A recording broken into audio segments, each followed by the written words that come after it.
Ito na tayo guys. Ayan. Dito na sa may ilog.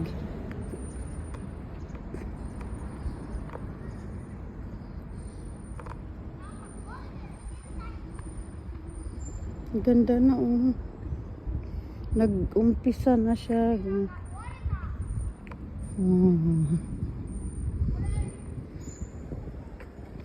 Alam mo lang kahit naglalakad lang talaga na ako nag-iisa dito. Pero dito lang ako naglalakad eh. Nag-jogging. Ayan. Hanggang dire-diretso yan doon sa may dulo. Yan. Next time puntahan natin doon pag nagsimula na ito mamumulaklak. Baka siguro next week na kasi umuulan-ulan pa rin kasi dito. Kaya hindi pa siya masyadong namukadkad talaga. Totally. Ito, ipapakita ko muna sa inyo yung konting ano lang tingnan natin. Ito yung ilog namin dito. Tapos ayan, may tulay dyan. Yan. Ayan, dito ako naglalakad. Kabilaan yan. Tapos dito. Start dito. Hanggang dulo na rin yan. Yan. Tapos may mga ilang tao din pala kasi naglalakad kasi kahapon kasi umulan. As in talagang grabe ang ulan sa kahapon. Ito mga sakura din to guys, yung cherry blossom. Kailan hindi pa siya na mag-ano pa lang mag-uumpisa pa lang siyang mamulaklak. Naudlot kasi gawa ng umuulan nga dito. Ayan, tinan yung kabuo ng ano namin dito. Yan yung ilog. Ito siyang daan na ito guys, ano to siya. Kumbaga mahaba. Paglalakarin mo to, 1 oras sa punta pa lang doon.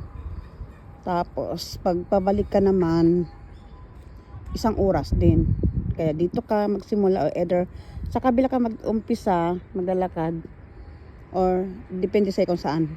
Ako kasi madalas kasi dito ako kasi dito kasi ako galing. Tapos dito ako nag-umpisa.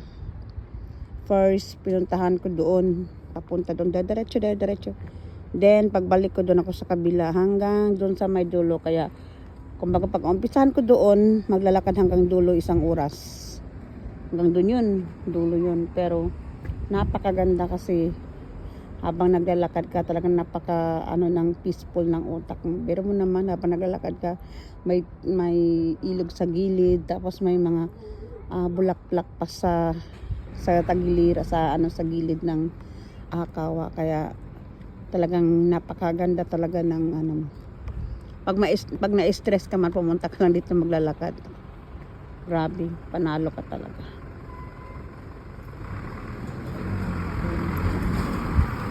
Hindi na natin puntahan yun kasi pagpuntahan pa kasi natin yung malayo na yun.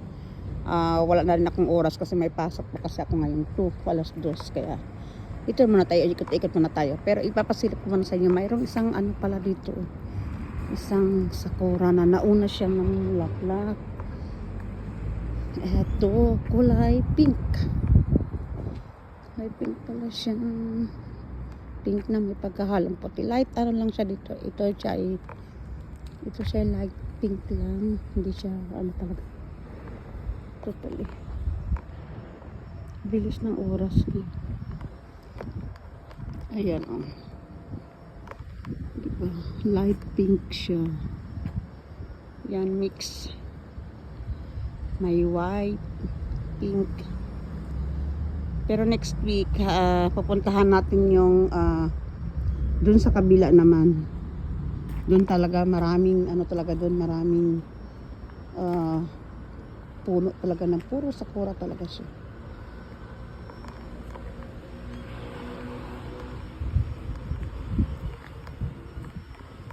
Ayan, dito muna tayo kasi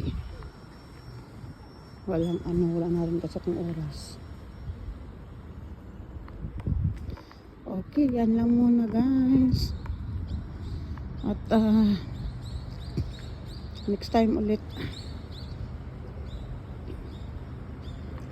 Ito rin meron to sa atin guys yung santan ba ang tawag na. Yung santan. Pag ano na ito, pag summer na talaga dito. Ayun na, mamulaklak na yan siya pag summer. Ayan.